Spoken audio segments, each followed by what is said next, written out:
Kia ora, ko Rangimautia te maunga, ko Tiriara te awa, ko Takatamu te waka, ko Kukerani te iwi, ko Marie Hanson tukuingawa. So kia ora, I'm Marie, everyone calls me Ma. I work at Purupura Whetū and I have done for almost 9 years next year. And I started off as a whānau order practitioner and sort of have worked through different fields, different positions, and now I am kaiarahi. So I have 3 children and range from 38, 32 and 21. When I had my last child, he's just turned 21 in July, I was diagnosed with postnatal depression after his birth. So I was all good for 2 weeks and was at home and was doing really, really well. And then all of a sudden I just pretty much crashed and I didn't know what was going on. I didn't know what was happening. I just felt really out of control. I was quite absent with the baby. I didn't really want to have a lot to do with him. I really struggled with caring for him. At the time I had a really supportive husband, so he sort of took over a lot of the care. I had some really negative thinking and thoughts around being a mum for the 3rd time, and it was really distressing, some of the thoughts that I was having. And I didn't know where to go, I didn't know who to talk to, so I started trying to think of people who could help me. And a lot of the time I was having panic attacks, but I actually didn't know what a panic attack was. So then I started ringing up like random places and random people asking for help, and I still didn't know where to go. So I did talk to I was ringing random people, and I rang, I think back in the day it was the Plunket nurse. And I told her what was happening, what the thoughts that I was having, and she said, well, you need to ring this number straight away, ASAP. So I rang what I know now is crisis resolution, but at the time I didn't know, and talked to a lady and told them what was happening for me and what I was thinking. And then they wanted me in for an assessment that night.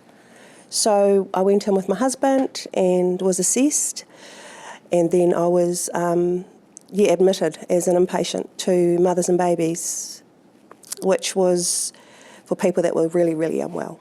So I was in there off and on for a long time, a good few months, heavily medicated.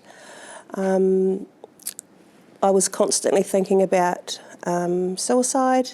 It was a constant thing in my mind. I would wake up thinking about it. I would go to sleep thinking about it. It was just a real strong focus, and I don't even know, I didn't have any control over it. It was almost like it was a compulsion that I had to do these things, which it sounds really strange, but at the time, that's just how I felt. So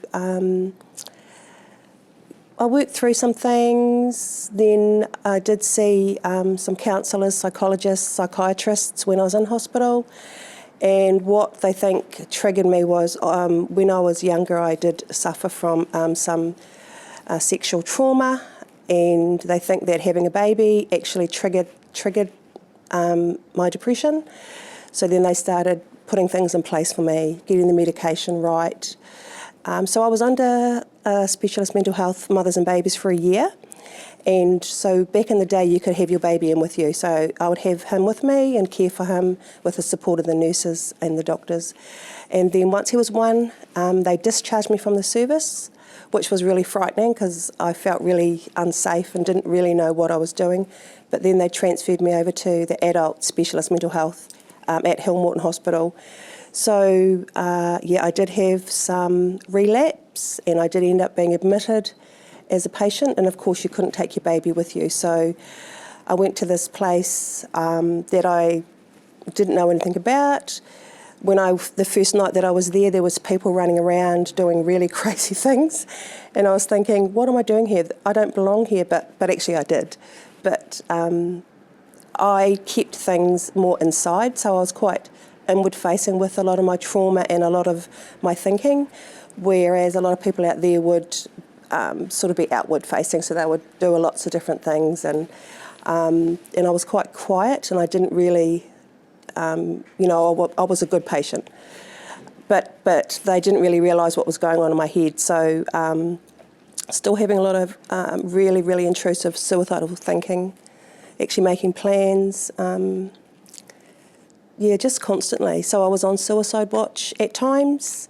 When I look back, I do look at Hill Morton as my safe place, and actually they saved my life when I think back, because if it wasn't for them, I would have taken my life. They got me through that part and kept me safe when I needed to be safe, because my whānau couldn't keep me safe. So at times I was in a locked ward, but at times I wasn't. I did run away. I did some silly things when I was an inpatient. I got through that part of that journey, I suppose.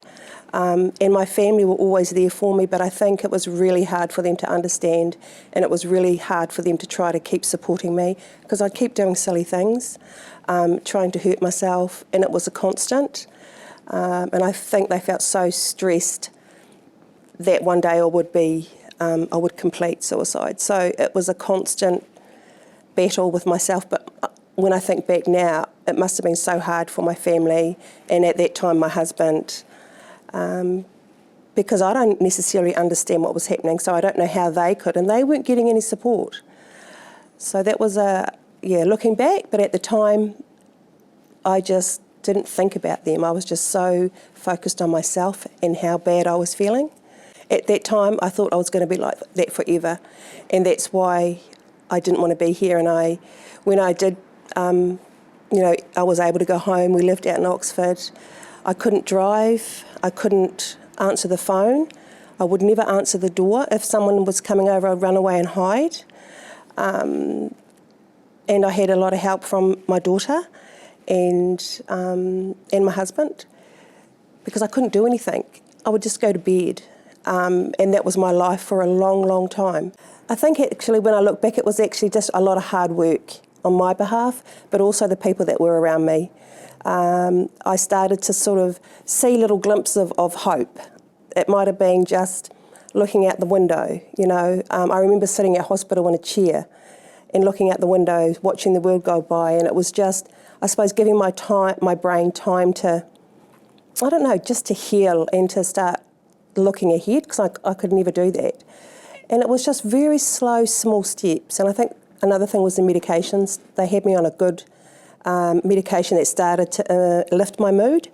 So that was, I think, the start of feeling a little bit better, not always having the intrusive thoughts, and just maybe, having a little bit of hope. I think a little bit of hope that I could hang on to, that actually I'm not going to be like this forever.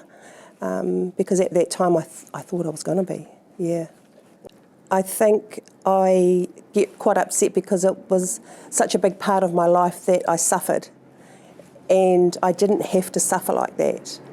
And that actually I would have said to myself, you're not going to be like this forever, and actually you're going to go on and you're going to do some really cool, amazing things and meet and help and support so many amazing people. But back then, I would never have thought that I could be sitting here today, a mum of 3 amazing kids, a grandma to 5 moko. I support and run a team at Purupuru Whetū. I'm separated from my marriage, so that's a whole new chapter that started for me. I actually like who I am. I never liked who I was. I hated everything about me. I hated the way I looked, the way that I talked, my thinking. And I actually am starting, it's still a journey, but I am starting to like myself, and actually I'm a good person and I deserve good things. So, that's the hope. And look, if I can do it and get through, then anybody can do it, because I'm nobody special, but I've just worked really hard with support from people around me, and especially my family, but also my work colleagues, Purupuru Whetū Trust. When I came for the interview, they knew that I had had some mental health challenges in the past. And they asked me about that, and I just was honest, and they hired me. So they gave me an opportunity to be able to use my peer support in what I do today. So that's actually a huge way that I practice. Obviously, I share, when appropriate, about my journey, and that there is hope. I suppose it's an opportunity for me to thank my family for being there, and also my ex-husband for being there for me. I really appreciate it, and I'm just hoping that they're proud of who I am now, and just see how much I'm trying to help people like me. There's nothing to be ashamed of, and I've always been so ashamed of my mental health and the stigma attached to it, and I didn't want to tell people because I would always feel less than, and I'm sure there's a lot of people out there that have that, but actually telling my story, I'm hoping to support people and let people know that it doesn't matter what you're going through, just talk to somebody, just anybody. It doesn't show weakness, it actually shows strength because you're reaching out. And at times your mind lies to you, your brain lies to you. You don't have to do the things that it tells you to do, and there's help out there. So just, reach out. Just reach out and talk to somebody. Yeah. Kia ora, no ai ahau, I te taha o tōku pāpa, ko mata te maunga, ko marae taha te awa, ko ngai tā manuhiri te iwi, ko Ngāti Kahutia te hapu, ko muri wai te marae, ko te poho o tā manuhiri o ku tupuna no te tai rāwhiti ahau, ko Matthew Katau te tōku pāpa, I te taha o tōku māma, ko Rangi Mōti e te maunga, ko Tiriara te awa, ko Kokiarani te iwi, ko Mangai te motu, no ko Carlinda Hau, ko Murray Hanson tōku māma, ko Hanson tōku ingoa whānau, ko Makera tōku ingoa. So kia ora. I am Marie's middle child and journeyed a lot with my mum. From when my brother was born. I'm very grateful. I had such a supportive stepdad. For a long time, I just remember it being me, him, my brother. My sister was a lot older, doing her thing, and then our mum having some challenges and battling her thoughts and feelings. It was quite a challenging time. I've never spoken openly about the effects that it's had on me. So I have a few vivid memories from my childhood, teenage, and they've probably stuck around for a long time. I've just had the strength to kind of put them where they need to be placed. My mum and her wellbeing journey was definitely hard for us as a whānau, and being able to support her while she was struggling. One of my memories of my mum was just being so panicked, not being able to breathe, running around outside, and just wanting to go back to Hill Morton. That was, in my eyes, her safe space. So my stepdad would put her in the car and drive her from Oxford to Christchurch and take her back to where she felt safe. So reflecting, I'm very grateful that she had that and was able to identify that is where she could go when she needed to, as her safe space. Although, we tried to do everything at home to support her, I think for her own, being in her own mind and battling with her demons was where she needed to be at that time. And another, I suppose I've always been really close with my mum, and, I would be in Christchurch or, just doing things, going to school, and I'd get the phone call and I just knew every time someone was ringing and it was about my mum, I had to get home no matter where I was, because I knew that she was in need. And that's because, she was really struggling. Another kind of memory I have was seeing my mum heavily medicated for a long, long time, not being able to, get up, just always wanting to be in bed, wanting to keep the curtains closed, and just not having any sense of purpose to kind of get up. And I took on a lot of responsibility looking after my brother. My stepdad worked full-time, to make sure that we had money to pay the bills while mum was, just trying to get better. And one time I remember giving my mum her medication, and she asked me to give her more and to help her kind of end her life. She had had enough. Obviously I refused, and I from then kind of would, lie with my mum in her bed and just be present with her, because I knew at that time that's what she needed, to not have to, just someone present. So we always kind of had like a system where either it was me at home, my stepdad would be home, my auntie worked overseas, it still currently works overseas, and when she was home, we always knew that if mum was home and feeling unwell, then we had to have someone there just based with her.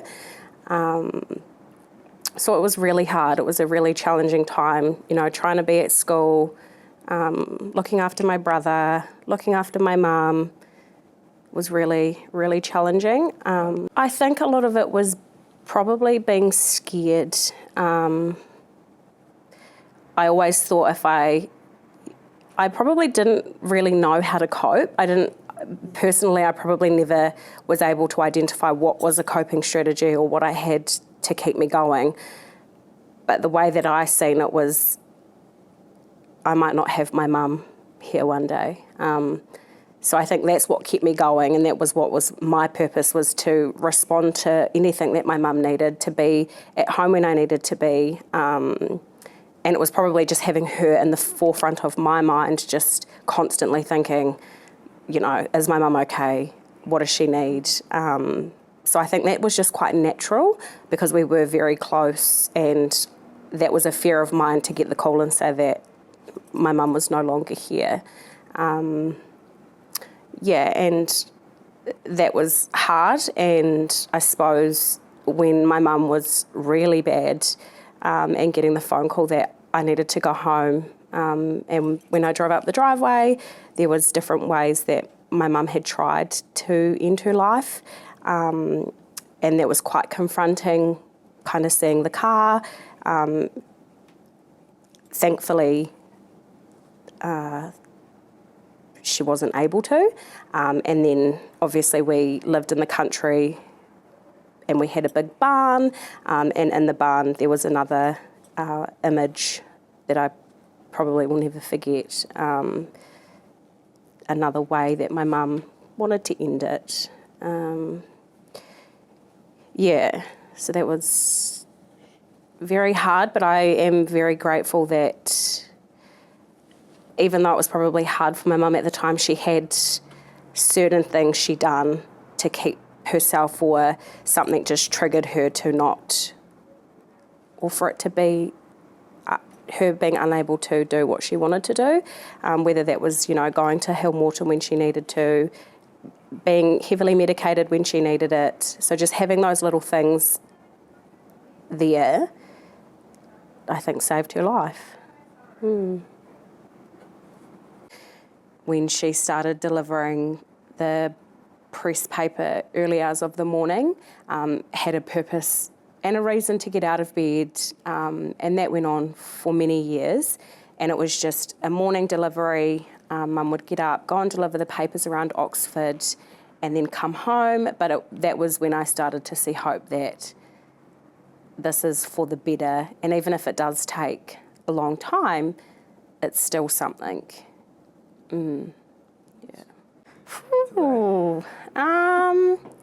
I suppose I'm proud of you for using your journey. And I reflect back to kind of how unwell my mum was, to seeing her now. I'm so proud. Using her experience to help Whaelda in the community, and knowing that I've got my mum here, because for a long time I didn't think I would. So yeah, I'm just so proud of her. I'm so proud of her for coming this far and using that to support and help whānau in the community that potentially don't have whānau and don't have loved ones to be there in their corner. Yeah, so I'm immensely proud, and I'm so grateful that my mum has lived to tell the tale, and yeah.